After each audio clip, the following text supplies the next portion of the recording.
नमस्कार दोस्तों, इस वीडियो में आपका स्वागत है। इस वीडियो में हम प्रश्नावली 2.2 के सवाल करेंगे, जिसमें हम क्या करेंगे कि एक द्विघात समीकरण दिया हुआ रहेगा, जिसके हम शून्यक निकालेंगे, फिर उन शून्यकों का योगफल निकालेंगे और गुणनफल निकालेंगे, फिर सूत्र के माध्यम से उनका योगफल और गुणनफल निकालेंगे, फिर उन दोनों उत्तरों की जांच करेंगे और वो दोनों उत्तर बराबर आते कि नहीं आते हैं। उसके पहले हम कुछ छोटी छोटी टर्म देख लेते हैं कि द्विघात समीकरण क्या होता है, शून्यक क्या होता है और उनके योगफल और गुणनफल क्या होता है। देखिए दोस्तों, दो चीजें होती है, एक चर होता है और एक होता है अचर। चर का मतलब होता है कि जिसका मान परिवर्तित हो सकता है और अचर का मतलब होता है जिसका मान परिवर्तित नहीं हो सकता है।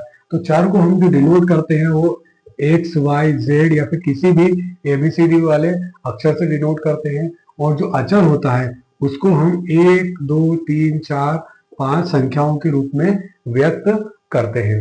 अब क्या होता है, ये चर है, ये अचर है। देखो, इन दोनों को अगर मिक्स करते हैं, चर और अचर को अगर जब मिला दिया जाता है तो आपका बनता है बहुपद। कैसे? जैसे कि संख्याओं इनको मिला देते, मान लो कि x धन 2, तो ये क्या हो जाएगा, आपका बहुपद हो जाएगा। ठीक है। अब एक और टर्म होती है इसमें कि अब इन बहुपदों में भी अलग अलग बहुपद होते हैं। कैसे होते हैं? इसमें एक टर्म होती है बहुपद की घात। अब बहुपद की घात क्या होता है? मान लीजिए कि कोई बहुपद है, जैसे कि 2x की घात 2 धन 3x धन 4, ये एक बहुपद है। अब इसमें बहुपद की घात कैसे निकालेंगे? बहुपद की घात, अब इस समीकरण में चर राशि की जो अधिकतम घात होगी वही बहुपद की घात होती है। चर राशि इसमें क्या है, ये x है और ये x है। यहाँ पे x की घात कुछ नहीं है, इसका मतलब क्या है, 1 है। यहाँ पे x की घात 2 है। ठीक है।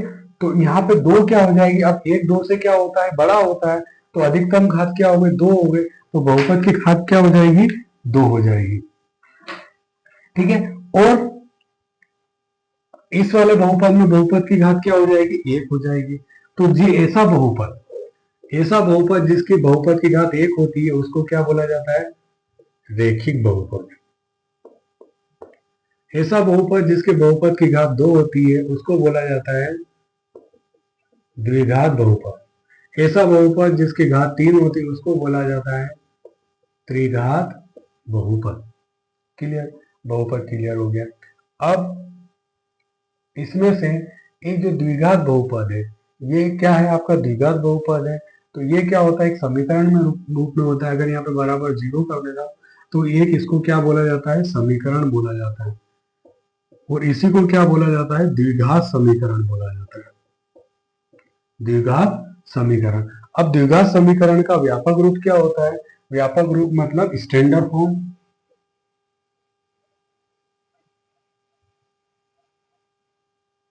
ऐसा समीकरण जो ए एक्स की घात 2 धन बी एक्स धन सी बराबर 0 के रूप में होता है, या कहे पी एक्स बराबर ए एक्स की घात 2 धन बी एक्स धन सी, इस रूप में होता है, इसको क्या बोला जाता है, द्विघात समीकरण बोला जाता है।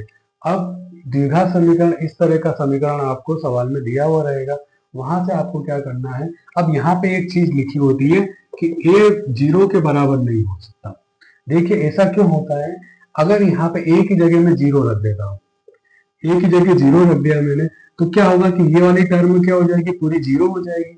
पूरी 0 हो जाएगी तो क्या हो जाएगा, बी एक्स धन सी हो जाएगा। तो एक्स की घात क्या हो जाएगी, 1 हो जाएगी। अगर एक्स की घात 1 हो जाएगी, बहुपद की जो अधिकतम घात है वो 1 हो जाएगी, तो ये क्या हो जाएगा, रेखिक बहुपद हो जाएगा। फिर ये द्विघात बहुपद नहीं रहेगा। अच्छा, b बराबर 0 क्यों नहीं बोला इसने कि b बराबर 0 भी होगा तो भी चलेगा? क्यों? क्योंकि अगर b बराबर 0 होता है तो भी समीकरण क्या होगा, एक्स की घात 2 धन सी हो जाएगा। तो इसमें भी बहुपद की अधिकतम घात क्या होगी, 2 होगी। तो ये क्या होगा, फिर भी ये द्विघात समीकरण ही रहेगा। यहाँ पे a बराबर 0 इसलिए नहीं रखते हैं, अगर a बराबर 0 हो जाता है तो फिर वो द्विघात समीकरण नहीं रहेगा। अब इस समीकरण के जो शून्यक होते हैं वो क्या होते हैं देखते हैं। अच्छा, शून्यक क्या होता है? शून्यक देखो ऐसा मान होता है, x का वह मान होता है जो मान रखने से समीकरण क्या होता है, शून्य हो जाता है। अब वो मान निकालने के लिए आपको क्या करना पड़ता है, समीकरण के पहले गुणनखंड करने पड़ते हैं। गुणनखंड की सहायता से हम शून्यक निकालते हैं। अब शून्यक को किससे डिनोट करते हैं? दो शून्यक होते हैं, दो शून्यक बोला गया, एक होता है अल्फा और एक होता है बीटा। ठीक है, दो अलग अलग मान आते हैं किसी भी समीकरण में, दो मान आएंगे उसके एक्स के, जिन दोनों मानों को रखने पर आपको शून्यक मिलेगा। द्विघात समीकरण के दो गुणनखंड होंगे, और दो गुणनखंड होंगे तो वहां पे एक्स के दो मान आएंगे, तो शून्यक क्या रहेंगे? दो रहेंगे। अब हमको क्या करना है? इनका योगफल निकालना है। तो एक योगफल तो आप शून्यक निकाल सकते हो और उनको जोड़ दो, तो वो शून्यकों का योगफल हो जाएगा। एक हम फार्मूले के हिसाब से भी निकाल सकते हैं। क्या फार्मूला होता है? माइनस बी बटा ए होता है, जहां पे बी क्या है? यहाँ पे ये बी क्या है? एक्स का गुणांक है, एक्स का गुणांक है। और यहाँ पर ए क्या है? ये एक्स स्क्वायर का गुणांक है। अब जिसको गुणांक नहीं पता उसको गुणांक समझा देते हैं कि गुणांक क्या होता है? चर राशि के साथ जो भी अचर होता है उसको उस चर राशि का गुणांक कहते हैं। जैसे कि यहाँ पे चर राशि क्या है? एक्स की घात 2 है, ठीक है, तो इसके साथ अचर राशि क्या है? ए है, तो एक्स स्क्वायर का गुणांक क्या हो जाएगा? ए हो जाएगा।